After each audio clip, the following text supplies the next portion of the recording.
Kurumjari. Times of Manipur Tom TV The Morning Talk The Rising Voice ngasi hoi miang tabiu singbu taram noksari. Ngasi lam damas na phong liba tongan ba pau se singda karam ba pau na maru yo pau sing oibi haibadu miang pun amutang khangminasi. Lamjing ba Times ki oina missing hangalak pana kunaida chobusi theng piri haiba Minister Angel Takumana ngarang akhoi pangthokhiba World Pollution Day gi thoromda pikhiba maki waroladu ko tawna phongi adu atopanakal amuromdana Indo Myanmar Laibak Anigi joint survey tawkhre border pillar number marfu ni thoi ahongba leite haiba khunja sing na yadri haiba pawsina akhoi ani suba line da leiri aduga Indo Myanmar border pillar sing amukhana survey tawgudabani haiba UCM gi dabi amasung sen deposit tawkhre hayeng phawbud pidrabadi minister na daita pugudabani haiba akhoi MLA yaimagi wafam si akhoi Lamjingba Times ki front page ta ahanba pawena phongi aduga makha tarakpada Sangai Express ta School Chani kuntra tre punsil hannaba academic session may chabuk to order thokre hayo policy box item the phongi aduga gari gi thausu sakthongi gyasu phangdabagi film leire hayo paw masu akhoi yam phajaba paw masu phongi aduga nakal amaromdana Manorama mi haki kumol aspa muthatnaba lanjang hena kansinaba maongda saksinaba prep lawkhre haiba hoi Manorama gi hoi mahak lekhidabagi trangma suba kumol thom dangrang miyam pangthok pulena warep basi longmino hi paw Sangai Express ta hoi court tawnu phongi aduga pawna pham paw chedana border pillar sing re survey tawgudabani haiba UCM gi wafam court tawga phongi aduga border pillar number 82 gi matangda inspection chathakre haiba paw su phongli nakal amromdana National Sports University Global Standard ki thakta leiba university ohelagani haiba Kiran Rijiju gi wafam court tawi aduga topa sanalebak paw chedana Asumba border pillar gi mafam yengsi yakhidaba satang khunja sing warongnare PMJSY gi lambi sembada Myanmar gi lam henjil lam lei haiba DC gi wafam akoi court toga phongi atopa nakalam gi pawdana Lieutenant Colonel Dhanbi gi phakhibi case luna yadaba khusu khulai sing fagatlaga M sector da thamambagi chechang major amana mangan khre haiba pawsi na khoi sanaiba pawse gi ngasi gi maruiba pawena court tawri adugana harol thawdang gi pawse dana sem na henjang mi hat condemn tawkhre mara leibasing athubada phanaba chinba hore haiba pawsina akhoi semi oiri aduga atopa nakandana Manipur gi border pillar mangni basi kharaside natana state asigi deputed oiraba border pillar sing mang biaroi haiba UCM gi president Sudin Kalam gi wafam kotoga phongi aduga atopa paw amadana Assam Rifle na GPS sinaduna border pillar phongde haiba su khunja sing yakhidre haiba pawsina narol thawdangi akhoi first line gi adumba front line da yawba pawsing oiri adu huelan paw chedana M sector dagi nongmai amasung maru mayam phakhibi wathok police na case lokhatriba karigino haina high court ta petition file tawkhre haiba pawsina huelan pawgi akhoi ahanba paw oire aduga ani so pawduna lebak ani gi official yauna team lebak ani gi official sing yawba team na border pillar IT2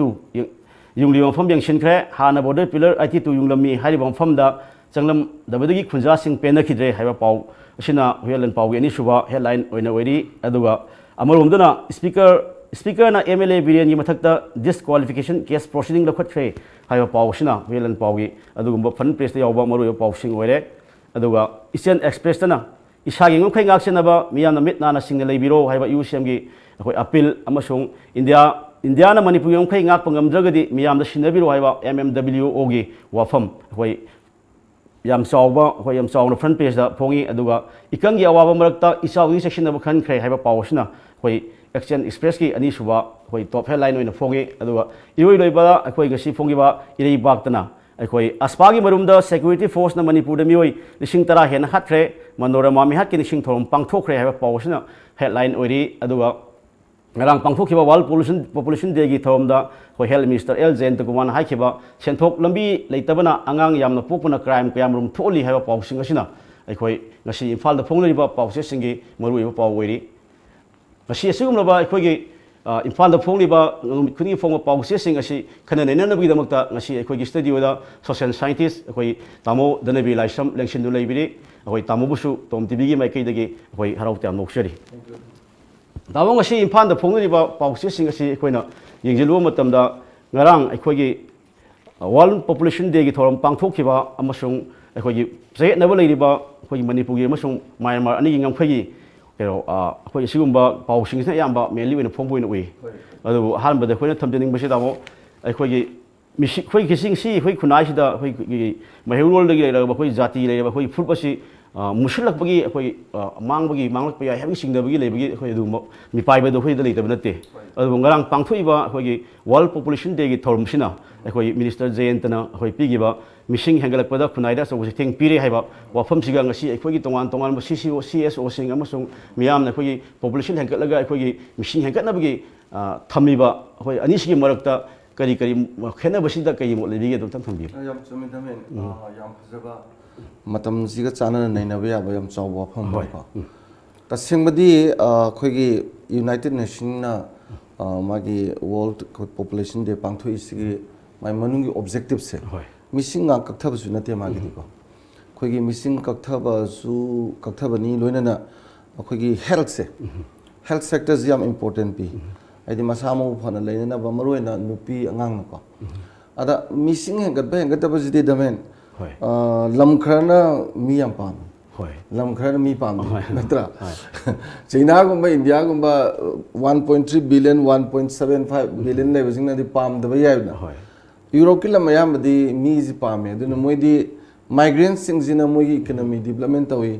migrant सिंगजिना खोइ चाखलनि ने गाइना मोइदि migrant याम खल्लेबा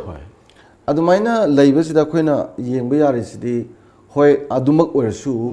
पिखरबा अखोइगी नुसिखरबा अखोइगी planet earth हाइबसिदा को सिगी मथक्सिदा 70% जे occupy तोरमने बसिसे 70% occupy तोर 30% गायना अदुगा अखोइगी planet सि पृथ्वी सि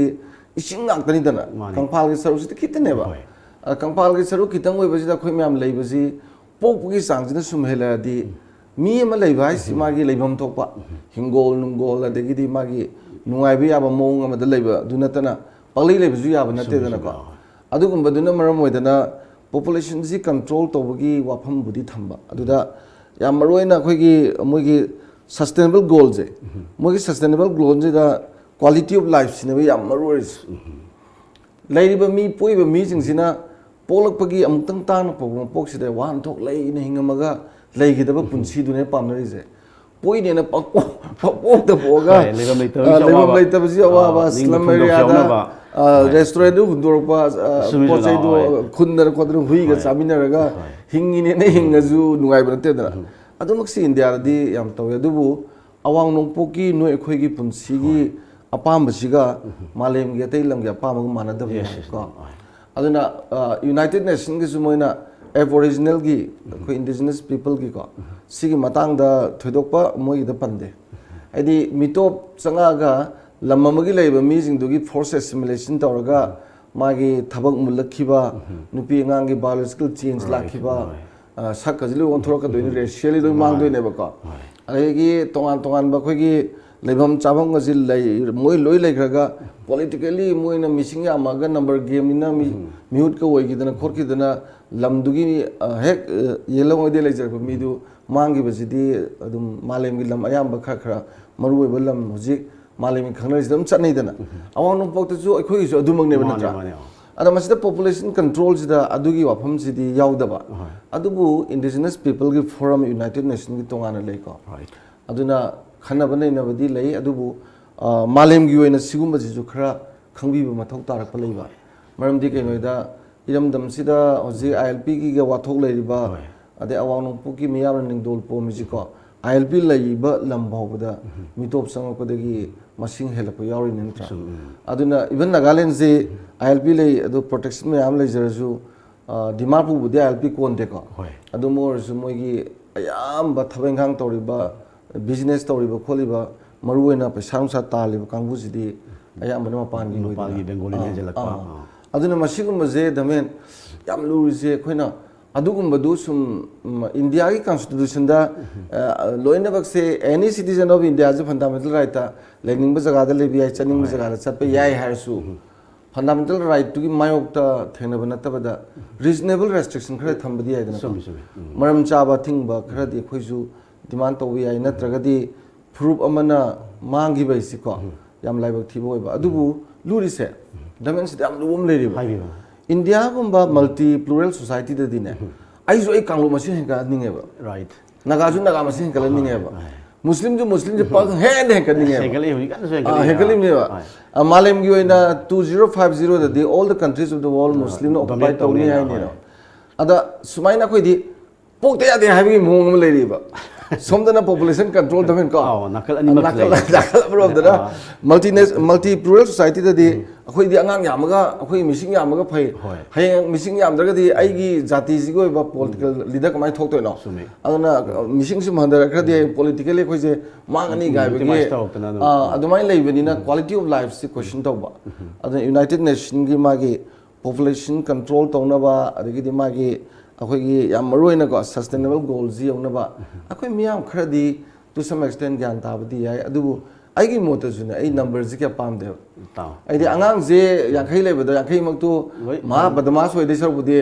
अनि कतंग मसंग याम होय पोकुना फै खलेबा हयेंग नंबर गेम दु फरक तारसु अनि दुना लेबा गापो ओलोरे केदो राइट मखलोन दुगी मखा सेबी बसु मथौ ताई है होय होय अदुमाई थम तामो सिगी पाउसेमा अमु होय थमजरगा को हौजी फै मणिपुर दा याम कन इशू होइबा कोई पाउसु सी पाउसे सिंग दम फुंगोइना परि फोंगरे कोई युमथंगदरि बलै बाग अनि हाइबा ताई इंडिया अमसुंग म्यांमार अनि गी मरकता कोई मागी बॉर्डर पिलर सिंग चे न बलै बसे दम मंगलम सते गी दम लाई हौखिबा मतम Kharge Wangsu border pillar number 82 गे एरिया दा कोई म्यांमार गी साइड गी मीटर से हुमलोम हेंजिलमे हाइबा वाथोक लेरिंगै सरखिदा ngarang nahan da su handak tai kui dingai da khoi bar sarkar gi mai kai dagi haiba tai manipur mai kai dagi khoi border pillar number 82 gi area da PMGSY gi makha da lambi shem na ba chatharu matam da lam henjan nai henjan na di habi gi watho ma legre origi ba watho ti matang da khoi gi manipur gi lengak haiba tai khoi gi Mr. NBA na su khoi bar sarkar gi external affairs da khoi pau pi gre yam thuna tawi ado madu gi suma yam khoi peoples na khoi tobum thoba dai te lo khulak wi da khoi minister bu su episode tawi adu gi follow up oina khoi ngarang si khoi India amasung Myanmar anigi lusing basing khoi mafam du chatlaga yengsilure adu yengsilu matam du khoi gi mafam adu gi khunja singna हाइरिबा border pillar 82 gi ओइरिबा जगह आसी मफम खरख चाना वाले हाना ले मफम दुदि संग यंगसी खोसि हाइबा यादबि खुंजा सिंग पेनदबा मदि लेरि अदु बर सरकार मसु मणिपुर म्यांमार सरकार अनि gi माइके दि लखोल लिबा थौरांग सिगा अखोइ हाइरिबा मफम दु लेरिबा खुंजा सिंग दुगि अपाम बदुगा अनि सि मरकता अखोइ जयतनबा म लेब्रा हाइबसि अखोइना उ फंगि पाउसि सिना अदु तामो सिगी मतang सिदा तामो gi मोट कै लेबि gi खतंग थम्बि चुमे हम दमे ना हाबिरि सम चुमे को अदु मसि तसेंगबदि को Chief Minister na yam thuna survey to budung rang hai nga si nongalai to budu sai di miyam na yam appreciate to lurib si sida kitang luri si ko ngam khai gi matang da di mai boundaries di territorial boundary gi lei adagi di political boundary lei historical boundary lei historical boundary sina ningthau amana mana yam kalling da damen ko lan to da paksa chado china ga yoromba leidra अदे निंथौ याम सोन बदमो अमीन पगलो the लक्सल लग पिसक पिसक मगा सिदी यामना fluctuation लेबनिना मसि boundaries कोन boundary ना हाबि यादेबा okay अदुबु Laing दबा traditional boundary हाबि तुरेंजी वांगमना मोइगी चिंगजी वांगमना अदुगी अदागी ना हाना लेरबा pot मयामसे सिदी लमदम दुगी मयामना मतम सांग लेरपसिंग खंगेबा राइट अदुना मफम मफम दुगी मीजिंगना अखोइगी नुंगजी होंगजले गाइसे सि खना निगाय पोटमनेबा मरंदी मोय खंगिमनेबा अदुगा सतांगा मोलफैगा दगी ओरिन कोथा खुनोगी मतंगसिदा सतांगी दि खरा फरेबा मोलफैज दि मोयरोम लेखरमने होय अदा होजिकसु मरुइना अखोइगी GPS तौरगा येंबा कांदा मोयरोमदा अखोइगी लमजे मीटर चनिया खे मु संगजलमे सहु मु संगजलमे ना AR गा तौरगा हेता हाइबसि मसी UCM गी थौबुबजिन हाइ सुमेबा सुमे मोय सु दाबी तौरी मोयना DGPS एना येंगा कांदा फ्लाइज येंगा कांदा को मरुइना येंगा दोइसे थामा खायम दगी नॉट लेस देन 15 months कुम लेरगा लोइन सर्वी तो गदमनेबा हेक लागा गाक्तंग येंगा सलांग तौरगा सिटी हेंजले गायना हाइबसि यादब फोट लेदना अदा 81 जु प्रॉब्लम लेरि को 82 जु प्रॉब्लम लेरि अदि मांगदा मु 76 लेरि लोइ लेरि को सि लेरि म्याम जिंगसे हजिकी दमाइने हम थवा यावना बायलैटरल को मोइगी जु अथॉरिटी अखोइगी जु अथॉरिटी तौरगा 15 days मुंगचांगा अहनजिंग कगे लेरिजिम यामदे जु मोइगी केस स्टडी मा लौबिरबा अदगी खुजु खुलाइजि फजन सिनरगा तोइना चेक तौरगा को अमुना क्या लेबा दु लेबा खोटपा माइ लेदना को नॉट लेस देन 15 days मुंग नैरगा लेरगा फजना लोशन बम नायरगदी हानगी पिलर नंबर मयाम लेदना 76 ओरो 78 ओरो 81 ओरो हजिकी प्रॉब्लम ओरो 82 जी ओरो सी तौरगा नाखै अमा सेंगपा तुंगी तुंग कोइना सुको तुंगी मिरोल दसु अखोगी चप चाबा म लेजरे अदुगा करिगुम कांदा सिगुमबनसु अखोगी मोइगा म्यांमार अखोगी लेनरिबा महीसी लाना उबसु यादना हजिमक्तदा तमुदा मैते लेबे यारोइगा अखोइना कॉन्फ्लिक्ट से नुसिनदबगी वाफम जिंगाइदे सुम तौरगदी मोइजु कम्युनिटी लेबे मयामददी नुवाइनदब पोट मदुदा थोइना इंटरेस्ट लबजु यारपि यादना अना सिगुमबसिदी चीफ मिनिस्टर ना लोखतपिरिबा अथुबा सर्वे म तौनबा सुमाइना यामना मौंग चाबदा पुनमकी अथॉरिटी फजना लेरगा माना सिटी इंटरनेशनल बॉर्डर निना मणिपुर से दमेन याम नुसिबजाने दी अखोइना ngamkhai pangangnabasida atelam khoi manadeb अखोगी लम अखोगी बाउंड्रीज दी इंटरनेशनल बाउंड्री स्टेटस ने हाइबदी नागालैंड गुंबा मेघालय गुंबा अरुणाचल गुंबा भारत ना डिस्ट्रिक्ट लेवल मदगी स्टेट अमा सेंबिरगा मैप बियक बनतेबा अखोगी मैप सिदी अखोई ngamkhai सिदी इपाई पुगी हातक तगी को ब्रिटिश की गवर्नमेंट जाउना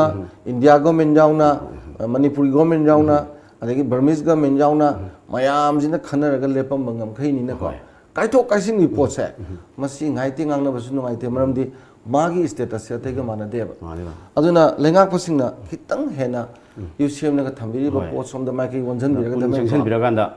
खरा हेना सेक्शन ब फय द बॉर्डर पिलर खाबगी के इशू के सुलोय लेरिबा हाय पोस्टिंग जे कोई खुमांग चौसल लगांदा अखोय योइबा अखोय यंखैदो लेंगन थंबिरगदी कोई तुंगी मिरोलदा अदगी लेहौसिदा सेना बामु थोक्तनबा कोई लखत तागे लखोदिंगे सेरखिदा सब साबा स्टेल लमा लरगा स्पुली ताहुबुनो फरेना तामो इदना नाउसु खनजे अदो तामो अथोय अतोपा सांगाई एक्सप्रेस की पाउ मसु कोई खनबदा याम नुवाइगद्राना खनजे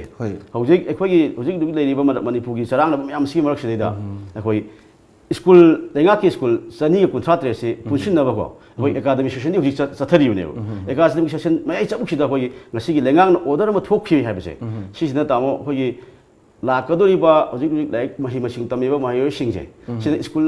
अमदगी पुजल लप चथोक चसिन तौबदा अद के कयाम हेन खुदोंग सागदगे अदु लेंगांग लखोलिबा फिरेपसि मपुंग फाना चनबा यागद्रा नतगे यारोइद्रा अमदि लौरि फिरेप थुमनब्रा खरा तपथन मथंग एकेडमी सेशन दगे लौगदी मदु इम्प्लीमेंट तौबु ngमगदी मखैना फगद्रा हाइबा वफम नि लाइसे तामो सैदा तामोगी मोसे कै लेबिगी मसी दमेन मा यामना चाउना ममांगदा करै माय फेस वैल्यूदा येंगदी थुदोंना फत्तबदोंना लौबजु याको अदुगा मागी इंट्रिंसिक वैल्यू से मनुंगदा लैबसि येंगगदी अखोइना खितंग कुपने येंबमदि चंगे होनरीबा मागी स्कूल एमर्गमेशन से नामुकी सैदैने ममांग सैदै हो ममांग सैदै अदुगा इलेक्शन लैगिबदो खक इलेक्शन लैगिबदुना मोइना तौनिंग बथबदु खितंग फरक तागे अदुगा थबक तौबगी पोति लोइसला बमदि गनदा 237 schools amalgamation to wise say tampakina 176 ne right singina 61 ne hai ji khoigi angang masinga school ge ngang ga ojaga masingina do ojane he ada kam kanda school man da bhai tare angang yaw dra ba anga mani oja manga tara ga leraga sum to busida angang sing da ju lai tambagi nuai tab ju lai da are sarkar gi market ga ju kharsa da am chauna tingi da na ko अरे मफम दिजु मांगी दा school ले मफम दिजु मांगी बा सुमद्रा अदा SIM जी कान मागी एमलागमेशन तो बुजी कानबा मना होजिकी अराबरा पक सु चलोय खरखर मागी एरिया लाइबे स्कूल जिंग दो ओमरी पुंजलक पनेबा अदा मोइदु पुला गा तमकपदा नुंगाई गदबा अदगिदी अतै जिंग दुगी एक्सपेंडिचर हंदरपदुना अमदु याम फजना सेमगतपा सरकार की मियंग सिसु प्राइवेट लाइक तंबजी इना खुनबा खतने photo ngambani ko lairabadi dhamen ngamde lairabadi am war jane ada lairabaju private ta mayam tongnein to buji da phane ko badan thame mani ko lik kari loi tha farak bada mako paida ramne ba mission fee na ba ben pi na aduna adugu maduda mahi tambaji da moino wajabadu ada sarkar na lorei jina mu school jingsida फजना free education मागी like तै कदि चाब थपदगी लोइ तौदुइनदना हजिक सिदी सरकार के मागी 12 फौदी free तमने हागे को अन मसी तोरगु मतमदा खोइ नंगजबा इमुंग सिंगी अंगांग सिंगना हाइरिबा स्कूल द चेक्सिना तमागदी सोमदे इना खुनबा सिंगना प्राइवेट तमिबे दुमाइना एजुकेशन की द कंप्यूटर रखोजिना खेनबदी ले रोयबा अदुना तना लायर बंगाइन फजन तहन बंगमदरमिना आ मखा लेगिबा इना खुनबंगाइन फजन तमगा वाखरगदी खुनाइजिदा याम खेनबा लाखपगी पोतुसु आई लेंगाक पसिनी ngамने खलेबा अदाव अखोइना ननाव खल लेजबदी पाउसी याम फजेको अदुगा खoi लेंगाक लखलिबा मागी टाइमिंग से मतम चाब्रा चादब्रा हाइबसिनी अदुदि याम चुमे हाइबदी हौजिक आंगांसी ngaskan लाइक तमिनी लाइक तमे हाफ युशनग्रे जही तंखाय युशल हौजिसे अदुगा ओजा अमना लाइक तापु ओजा अमना लाइक तापु हाइबम सु लेगिबा सात्र मयामदि पुजल लगनी यारे अदु ओजारिंदि पुजल दुंगा मोदमिना हाना ताम ओजादु अतोप स्कूल अमदम चखिबा ट्रांसफर पॉलिसी सु लाई लेदुनिना अदुगिदि दमेन आइना ओजाबिनी खंगेबा ओजाजे आइगी हाना तापु ओजाजे सिदगे अनोबुजिना पार लुगायबा मरमदि गदा आइगी अखोइना इमुंगी ममापाजे फनामना आई यूनिवर्सिटी ओजा ओइरेना आई सादा लाइक तापुदा इचाना हेता लौदेबा राइट अदु आंगां अतोपा मा मोइना इंगोद याम हंदबा थाक यांगा मा अदु लाइक तापुदुना लोय कॉन्फिडेंस थम्बदो अदुना होंतोंजिन तबगी दि प्रॉब्लम नते अदा खितंगदी इनकन्वीनियंट ओइरनि दरा मथंगी सेसनदो याम फावदी फगदरा सिनी अदा मोइना मु याम थु तोनिंबा मरमदि ममांग सहिदगी तोबनिना सिगी पेंडिंग लेहोब थबकसी तौदे अदबई तौरप अदुगा ओजा अतै दो रीडिप्लॉय तौरकनी प्रॉब्लम नते आइदि लेमोरिबो जा मयाम kai थबक सुरमबा both teaching and non teaching staff सिंग दो अदुजु रीडिप्लॉय तौरकनी अदुगिजु मागी इनकन्वीनियंट खरदि थेंगनानी या फजो पॉलिसी दे लेरबनेबा अदा हयेंग खोइना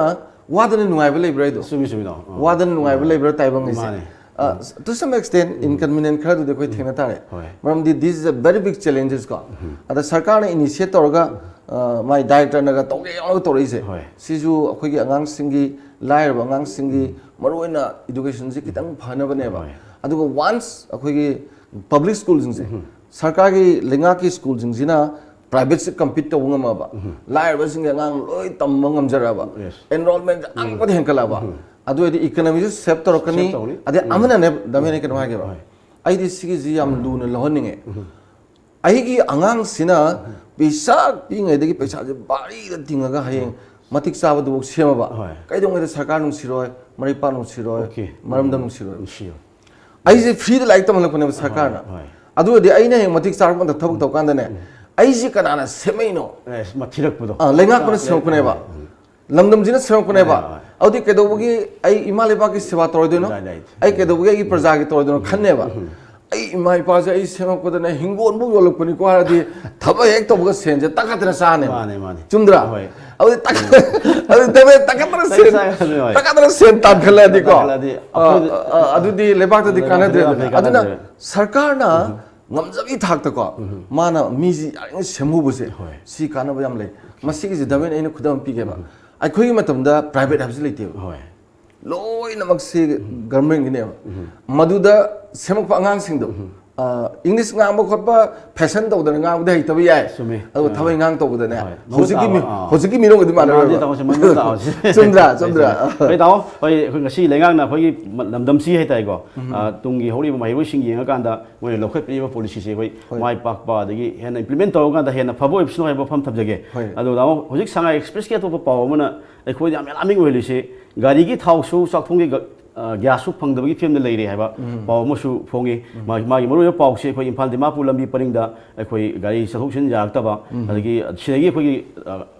गाड़ी सथोक्सिन तोइबा ड्राइवर्स सिंगी अवा मया मायोक नरपदि सारिंग पाइदना फेब लौदुगी लौबदगी कोई हाइबा पोषक सिंगी फंगोइदर नोंग संगदे याद प्रॉब्लम सिंग गाड़ी थाव अदगी सानबगी ग्यास से थोंनबी ग्यास लेरोइदबा हाइबा खिचिंगनबदुनि पाया पुइसे तामो सिंगी मतंगदि कोई मतम फिल्म मत फंगदरसु कोई फंगनी का हाइबा लेंगा की तोंगान तोंगान पॉलिसी में आमामुदि लेग्रे अदु होजिक के खोइ अखोइ मालोम दा खोइ ऑयल डिपो लेदना खोतना सेंगाइदा ग्यास बोटलिंग प्ला लेदना अखोइ ममांग द ब्लॉकेट गाई थाव फंगमदबा ग्यास फंगमदगी अवाबदु खरम खैदि हंदरबना खलुबनि अदु असिगुम्बा बोटलिंग प्ला लेरबा डिपो लेरबा मतमसिदा अमु अखोइ चानबगी थाव सु लेरो गाई चनबि थाव सु लेरो हाइबा चाक थोंनो ग्यास फंगरो हाइबसिदा अखोइ मणिपुरगी प्रजासिंदि मी पाइनबा अखोइ ब्लॉक के खितंग तौदरे क्यू लेमनबगी साइनबी अमसु लई अदुना सिगी पोसिना अखोइ कयाम यामना स्टेज से थेंग पिरपि याबगे दमो चुमे यामना सॉरी बसे चुमे ड्राइवर सिंग अखोइना यूरोप तगा लेरक मतमदा मोगी लंबी सिंग गाड़ी थोबदो स्टार्टिंग ना तम तोंदु चुमजे लंबी खुशी हमजे लेन से निपान का लेबनी ना को गाड़ी में लेन में थोड़ा रगा यांग हैं कनिंग बदने लेन अमंग हांग थमगा थोड़ा रग बसी गाड़ी ते जो ठेंगना दे यांग जो थोड़ा साम दे तार दे फाइल तो दे निस्पी अखोई की दना हाईवे से मरु हुए किरण चा सिदा असुक सांग मतम सिदा हाईवे से ता चाही चाम चनब सेम की मोंग से अखोई की दा थातरु फादे सेमगा एत लोई को लेंगाक पनसु कंसर्न मिनिस्टर नसु पुनिंग संगदबनी हाय तारे अदगी थिका तो वीर बिजनेसु सेंदोंग से हेन लबी हाय तारे अदगी मतम चानब पोत अखोइना अखोइगी कोयलास साइब से को मपानदगदी अखोइना plastic ngak ngaire na matha sai je koila sai da plastic hapadi plastic da taroi dana sumino nongsing ta da su ka storoi kan su kan ni dana pollution su ka do ta ni natra ai thausil lai is very important ka aduna ai khan da men driver sing di nungdang tum dana thausari ni moina puksak pore ni more than 600 hen na gari jina akhoi gi darkar le potum pandi loi porak ne porak pa low chat pa sida मोइन थेंगनरी बा वा बस लंबेल खतन तन मसिदा पैसा खाइबे गिजु आइदि पुथरगा फुदबयु थुगाइबो मै थाबो नत्रा असुमाइन तो बसिदा अदुगुम बदुदि मोइ थेंगनजरेबा इवन पुलिस की ममांगदा सिक्योरिटी फोर्स की ममांगदा दुम तोरिनि मोइ थिंग पोते अदु मोइदना थेंगनरगा लाइनेबको अदु मथक्तुदा सरकार न ngamba थौजरिबा गाइदु लंबी नुंगाइना सचबदि मथो याम ताइदना अदुगि दु तौबिदना सी तोरारोय ना हारे पुजे नियम दि चुमे मोइ पीएफसी चुमगा दमे अखोइ दि वादुइने अदुदा सुमाइना तोरसे ना खलेदि वाजरसनु इकोनॉमिक ब्लॉकेट तौबजे दमे अदि लंबी थिंगबजे दमे यम कानेबा मी दि सिंगल ले मते यम कानेबा काने दि गैस थोंगदबदु सिंगना थोंगबदा सेंसेप तौरे अदि साकसु हावरे हाइने थमे हाइने हाउ थोलेत्रा अदगी आई गाड़ी तो थाव फुदर साइकिल थाव लाखुसे हुमांग जो तारे लमी सिमे जांग हदरे अदगी दि पोल्यूशन जो हदबदन तना पोल्यूशन फनदन तना हक्सांग जो फरे नत्रा मंत्री अखोइगी कराम सामना साइकिल का थाव लैजे हम चाउ परा पीने बा अदो अदुमाइना अमुमुक स्माइ तबुजे खरा कुइना का ताव दि खरा फनी अदगी दि मपान की पोसिन लागतदिने अखोइगी इमाइबेल ने योंजब हिंजांग ना पिया सापोट कइजे याम सिलेबा अमुक ब्लॉकेट मतम सिदा ngar wak se ani ni pure adagi thodo wa thok thok ma pan nga kun gi du sina dram na khoi du torena adagi di hingjang na pi crp ke lob ji jo apat bo yaw oleba mai se fla du pha na ba aduna economy ji akhoi dagi मपान drain out तौगिबजिदी इसिंगदु हापी ना पाइम हापगा मखादा चमाना सुम लौथोखरदि तुंगदेदना मेंजलदि खिदंग ताराजु सुम तुंगिदना आइदि फौ फै खलेबको मयामदि वारोबजु याइको अवाबजि खामिनबो ताबनि सुमाइना अवाबजि नंगाकांदा आइदि अखोइदि खरा फै अखोइना मंत्री नुंजि लेंगा पलरिबा अचौ सांग मयामजिंगसिजु खोंगनगा चतना गाड़ी तोंग मोयु साइकिल का हा गैस का फंगदना मोयु खरा वारादि अमतंग फने खले तेना तबै जाति मोयदि वारोय मोयदि स्टॉक याम लेबा अदुगा खरा सांग तोरबा मोयु हलबा अदुदि लंबी गा जु खरा फसन सेमकदरा ठिकादार न जु फसन तोरकदरा सु वारा मिनिस्टर सु वारा पिपल सु वारा तौरेदरा पुलपा पुन तौरेदरा तावसि मसे फरे अदुगा ताव ngarang से कोई मनोरमा गा मिहत कोई लेगिदबगी कोई त्रामा सुबा कुमोल कोई पांथोखी अदुदा सी हाइबा पाउसे कोई अतोपा पाउसे सिंग संगाई एक्सप्रेस तसु कोई मनोरमा मिहा की कुमोल अस्पा मुथतनबा लांजंग हेन कंसिनबा कोई जंक्सिनबा फेब लौखरे बा कोई पाउ यावी अदु अतोपा पाउसे सिंग सु दुम तोंगान हेडलाइन सिंग पिनरगा मनोरमा लाइखिदबगी कोई निंसिंग थोम पांथोखिबगी पाउसे यावी अदुगा इरै बातना दामो मु अस्पागी मरुमदा सिक्युरिटी फोर्स न मिवै लिसिंग 30 हेन हाटखरे अदि मनोरमा मिहा की निंसिंग थोम पांथोखरे हेबा लೈ अदु अतोपा अमदना मु अखोगी हुयलन पाउदना एम सेक्टर दगी नोंमै अमसु मरु मयाम फाखी हाबिगी वाथोक पुलिसना केस लखुत्रिबा करिगिनो हाइना हाई कोर्ट पिटिशन फाइन तौखरे हाइबल पोत ताव पाउसे हुमजी पुन्ना को सुपसना यंगजबद दाव कोई मनोरमागी मिहात अखोई पीपल्स न खंगीको मतौ ग्राम हाथिबनो खोचिबनो असम राइफल न तमथिन ओट नगिबा अदि वारोइसिन बाबो जिबो प्रोपोगम न लेबगी अदि सोना कदना मु अस्पागी मरुम द मियोइ लिसिंग तागे न मथक हाथसे हाइबा हाइरकबा अदि सोना कदना मु M sector-dagi ꯑꯩꯈꯣꯏ ꯅꯣꯡꯃꯩ ꯃꯌꯥꯝ ꯐꯥꯈꯤꯕꯒꯤ ꯀꯦꯁꯇꯨ ꯑꯃꯨꯛ ꯂꯣꯏꯁꯤꯟꯕ ꯉꯝꯗꯅ ꯑꯃꯨꯛ ꯍꯥꯏ ꯀꯣꯔꯠꯅ ꯄꯤꯇꯤꯁꯟ ꯐꯥꯏꯜ ꯇꯧꯔꯦꯅ ꯂꯥꯛꯄ ꯁꯤꯗ ꯑꯩꯈꯣꯏꯒꯤ ꯂꯝꯗꯝꯁꯤꯒꯤ ꯄ꯭ꯔꯖꯥ ꯃꯌꯥꯝꯅ ꯊꯦꯡꯅꯔꯤꯕ ꯑꯁꯄꯥꯒꯤ ꯃꯔꯝꯗ ꯊꯦꯡꯅꯔꯤꯕ ꯑꯩꯈꯣꯏ ꯑꯋꯥꯕꯁꯨ ꯊꯦꯡꯅꯔꯤꯕꯁꯤꯡꯁꯤꯗ ꯑꯩꯈꯣꯏ ꯀꯃꯥꯏꯅ ꯇꯧꯅ ꯇꯥꯃꯣ ꯌꯦꯡꯕ ꯌꯥꯒꯦ ꯍꯧꯖꯤꯛ ꯀꯔꯤ ꯗꯤꯕꯂꯞꯃꯦꯟ ꯂꯥꯛꯑꯒꯗꯤ ꯀꯔꯤ ꯐꯔꯒꯗꯤ ꯑꯩꯈꯣꯏ ꯄꯤꯄꯜꯗ ꯊꯦꯡꯅꯔꯤꯕ ꯑꯋꯥꯕꯁꯤ ꯈꯤꯇꯪ ꯀꯣꯛꯄ ꯌꯥꯒꯗꯒꯦ ꯑꯗꯨꯒꯤ ꯃꯣꯠꯇꯨ ꯊꯝꯕꯤꯔꯣ ꯗꯃꯦꯟ ꯌꯥꯝ ꯐꯖꯕ ꯋꯥꯍꯪꯅꯤꯀꯣ ꯃꯅꯤꯄꯨꯔꯤ ꯃꯤꯌꯥꯝꯅꯁꯨ ꯌꯥꯝꯅ ꯄꯥꯝꯅꯕ ꯄꯣꯡꯉꯝꯗꯅ ꯄꯣꯛꯄ ꯃꯄꯣꯛꯁꯤꯗ ꯀꯩꯗꯧꯉꯩ ꯁꯤꯒꯗꯒꯦ ꯍꯥꯏꯗꯅ ꯑꯩꯈꯣꯏꯒꯤ ꯇꯥꯔꯤꯛ ꯉꯥꯏꯔ ꯂꯩꯕ ꯉꯥꯏꯌꯣꯛ ꯆꯐꯨꯗ ꯂꯩꯕ ꯃꯤꯗꯧꯅ ꯂꯩꯕ ꯄꯨꯟꯁꯤꯁꯤ ꯅꯨꯡꯉꯥꯏꯕ ꯅꯠꯇꯦꯗꯅ ꯑꯗꯨꯒ ꯑꯁꯦꯡꯕꯗꯤ ꯑꯥꯔꯝ ꯐꯣꯔꯁꯦꯁ ꯁ꯭ꯄꯦꯁꯤꯌꯦꯜ ꯄꯥꯋꯔ ꯑꯦꯛ ꯍꯥꯏꯕꯁꯤ ꯑꯩꯈꯣꯏꯒꯤ local projection of permanent emergency ꯍꯥꯏ ꯄ꯭ꯔꯁꯤꯗꯦꯟ ꯔꯨꯜ ꯊꯝꯕꯗꯤ ꯃꯥꯟꯗꯕ ꯑꯗꯨꯒ ꯄ꯭ꯔꯁꯤꯗꯦꯟ ꯔꯨꯜ ꯊꯝꯕꯗꯧ ꯃꯥꯟꯕ ꯃꯔꯝꯗꯤ ꯄ꯭ꯔꯁꯤꯗꯦꯟ ꯔꯨꯜ ꯊꯝꯕ ꯈꯛꯇꯅꯤꯗꯅ ꯑꯩꯈꯣꯏ fundamental ꯔꯥꯏꯠꯁꯤ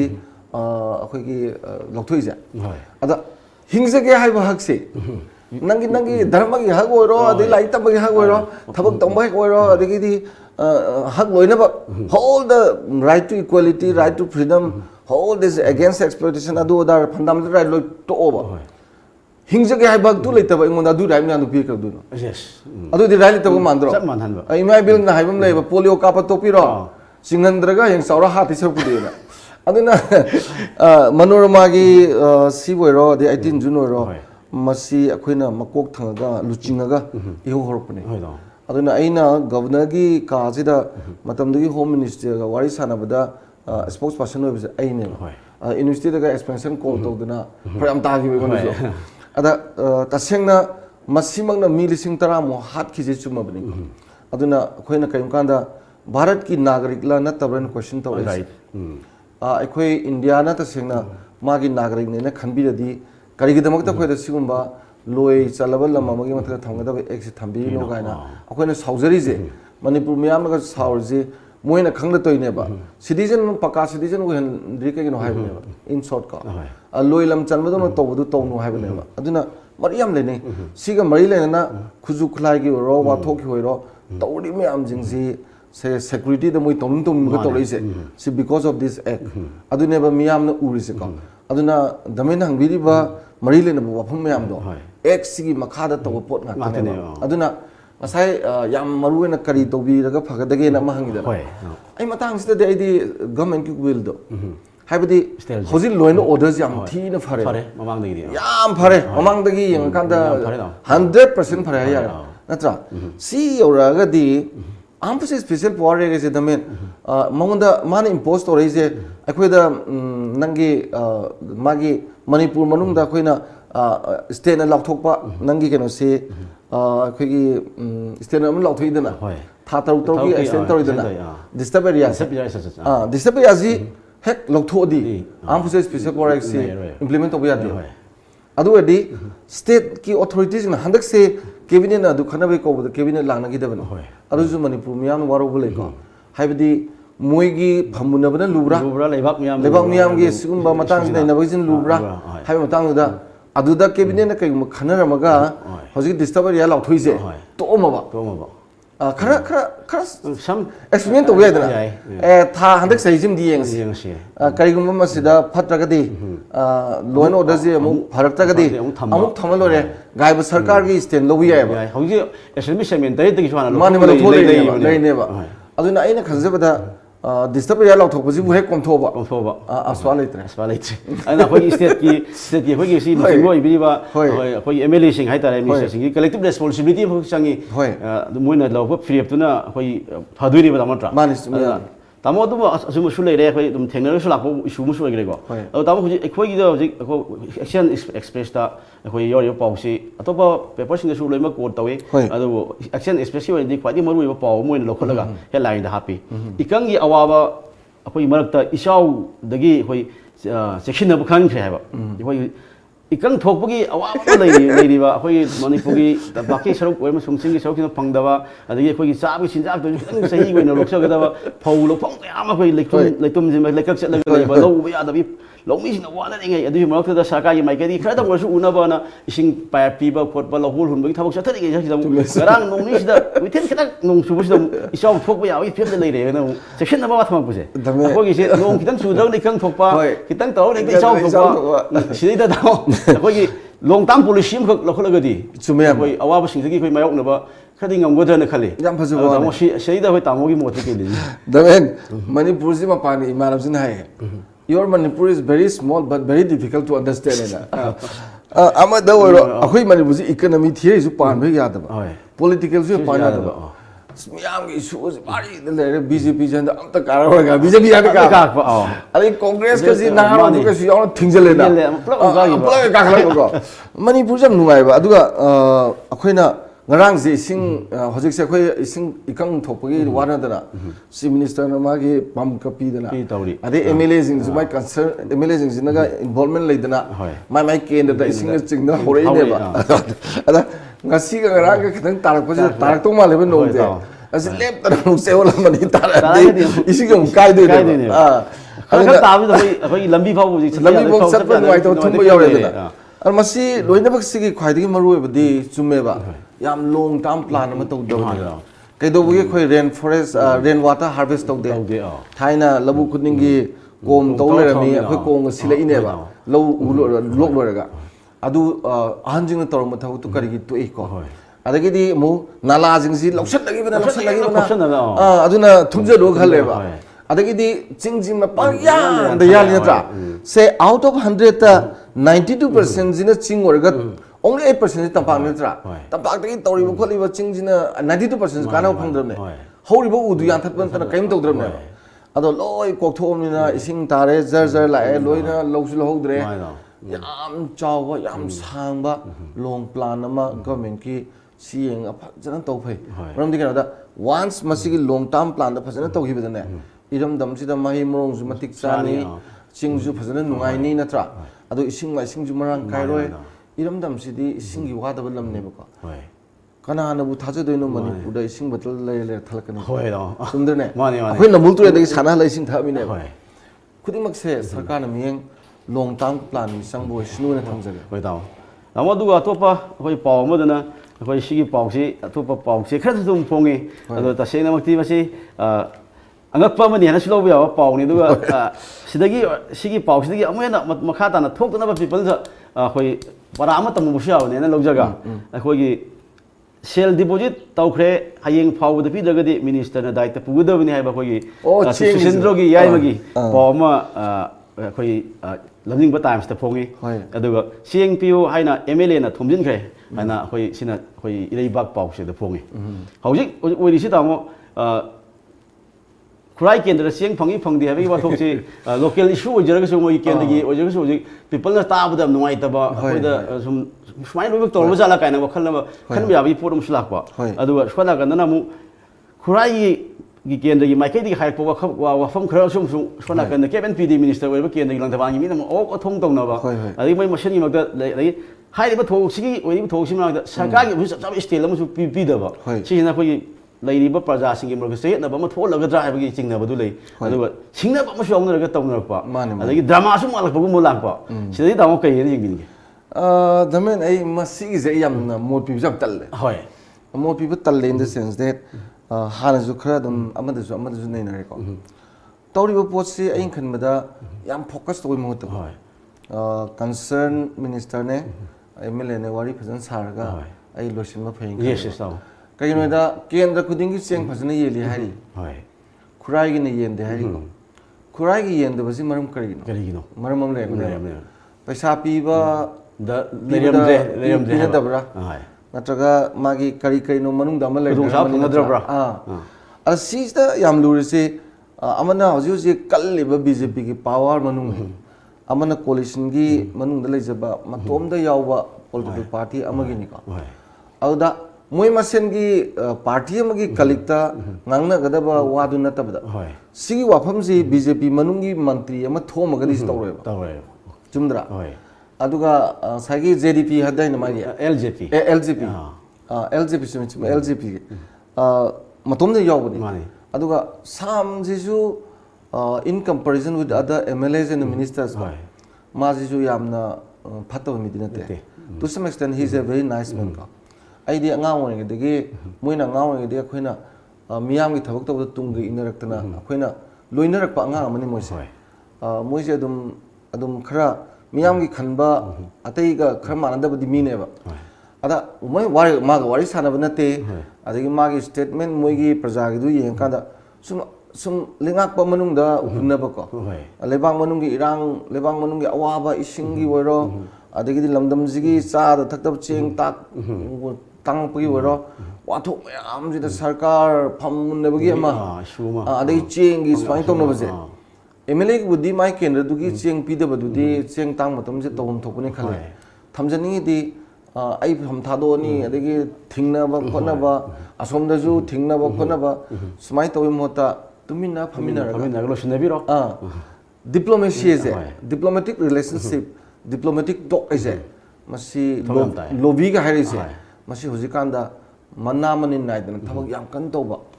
yamna powerful oiba process mane why they didn't take up this question to yadra aduna aina khanjaba topiro lilaji topiro tuminna wari sabiro aduga cheng do nongalaga ne ngala khudek ta phangna bhona biro palaji thopiro adu khurai pajana wazari jidi chumi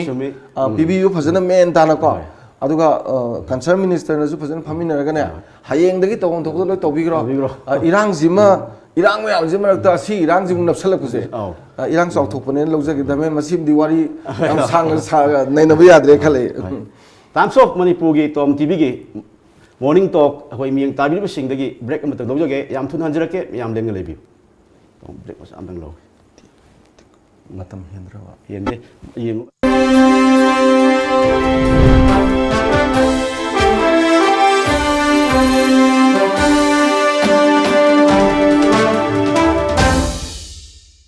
पाबियु नैनबियु तानबियु Lamjing Times मखल मथेल की खुदोल मरु ओइब पाव local national international सानपुंग की पावदम महिरोइ सिंगे नमक मैतै मयेकदा अखनना मपुंग फारब पावन सिंगबा लमजिंग टाइम्स इसा इसा की पाव से थादरिब हॉकर सिंगदा हाइबिरगा लौबिब यारगनी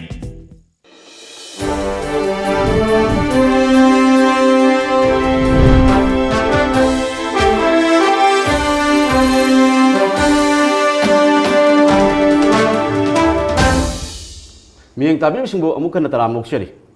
अखोई मखा तारकपदा तामो खोई ब्रेक की मतुंगदा अखोई चीफ मिनिस्टर ने हेंजांग मिहात कंडेम तौख्रे मा लेबसिंग अथुबदा फानब थिजनब हौख्रेबा पावसना रोल थोगांगी खोई हेडलाइन दे याव पावने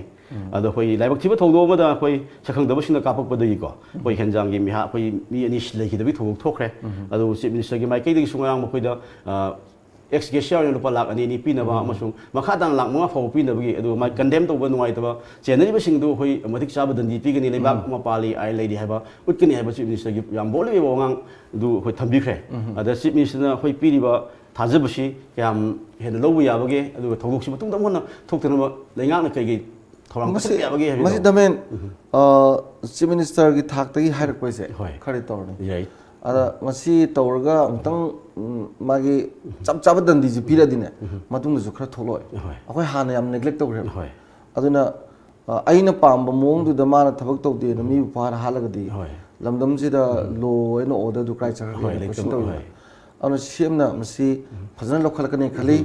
मा इनिशिएटिव लौरिको अदुना स्माइन लौरगा दंदी फजन पीरगा फजन थिदोगने मतुंग जु स्माइना पना पाय हाबो अनि दंदी वान्स पी कांदने मतुंग कनाम तौर वन लेसन नमो होलगना अखोय पैसा पीरे याय अखोय दी लोलगा याय न लेरगदी पाउतोक तौनबने इनिशिएटिव लौरकने लौकदु मागी होगी थौ थोफम दगी लेबा प्रजासिंगसु गवर्नमेंट लौरिबा सिदा मतेंग पांगबिरगा पॉजिटिव रेस्पॉन्स पिबिरगा मरा लेबसिंग फारगा मतुंग तौदनबा होनबगी पुना लौमिनबदु नि तामो थमजेजे अदु तामो ngasi hoi times of manipur tom tv gi the morning talk rising voice ta hoi silo matam kya kai thopiraga hoi ngasi gi lamdam se phongba pau sem yang gi mori pau khadang khanabagi khudong sa pibi dam ta tamo thagasari thank you damen